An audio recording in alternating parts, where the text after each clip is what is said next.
Bonjour à tous, c'est GLG et je vous souhaite la bienvenue pour votre petit JT du Geek, toujours en mode électrique. Aujourd'hui, nous allons parler du Huawei Hato M9, un SUV de luxe qui se prépare à faire une entrée fracassante sur le marché chinois, bien évidemment. Selon des déclarations du fabricant, ce véhicule est conçu pour rivaliser avec le géant du secteur tels que Mercedes-Benz GLS et le Range Rover.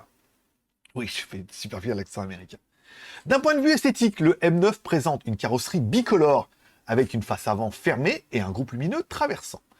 Les côtés du véhicule révèlent des poignées de porte dissimulées et des roues à multi-rayons, le tout encadré par des garnitures chromées autour des fenêtres pour ajuster une touche de luxe. En ce qui concerne les spécifications techniques, le M9 est construit sur un châssis mesurant 5,2 m par quasiment 2 mètres de large et 1,8 m de haut avec un empattement de 3,1 m.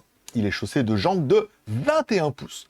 Sous le capot, ce SUV sera disponible en version toute électrique avec un prolongateur d'autonomie.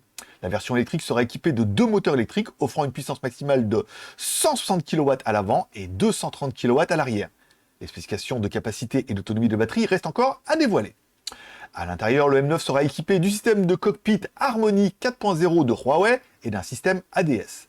Il offrira également un écran indépendant pour le siège du copilote, tandis que les passagers arrière pourront profiter d'une projection laser.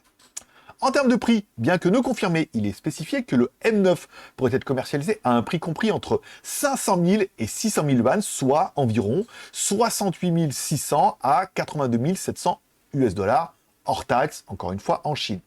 Le lancement du SUV est prévu pour ce trimestre. Le Huawei Hato M9 semble prêt à faire son entrée remarquée sur le marché, combinant un design luxueux et des technologies de pointe. Restez à l'écoute pour plus d'informations sur les SUV prometteurs.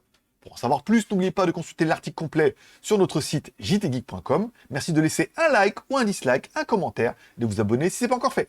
A très bientôt pour un prochain JT du Geek, toujours en mode électrique.